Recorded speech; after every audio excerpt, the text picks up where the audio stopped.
again. Thank you for the introduction. As you may notice by the blouse that I'm wearing, a beautiful blouse, I'm from Mexico.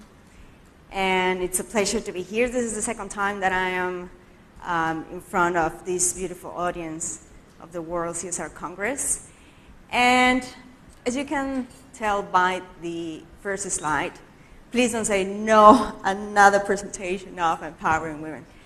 Yes, this is one of them, but I'm going to be very, very quick. And before I start, let me tell you a very quick story. About 6 months ago, I used to live in Melbourne, Australia, as I was telling a few minutes ago. And for the company that I used to work there, it was an IT company. And its director, a man, for some personal reasons, started being a half-time parent. Is that how you say?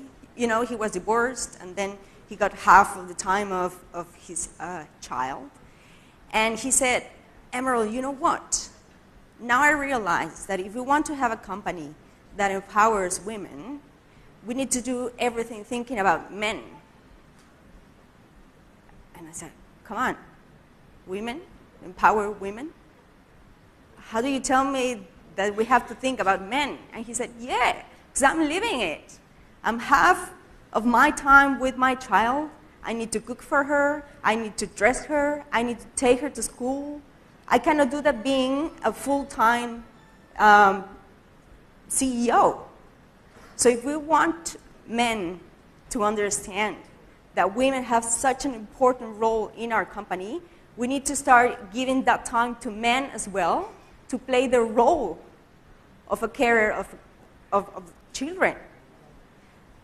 And that's when it made sense to me that women empowerment is not a women topic. It's a men and women topic. And that changed my mind, really.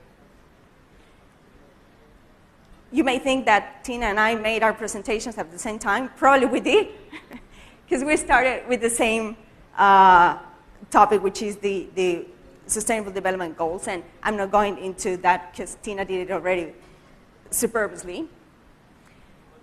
You know that Women's Day, International Women's Day, is coming very soon, right? It's March.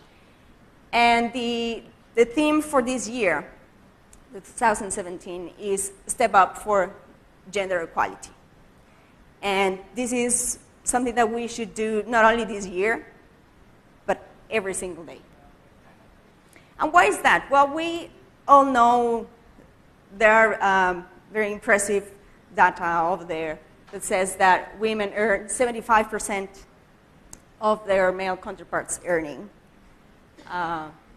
1 in every 3 women report that they have experienced some kind of violence, mostly from their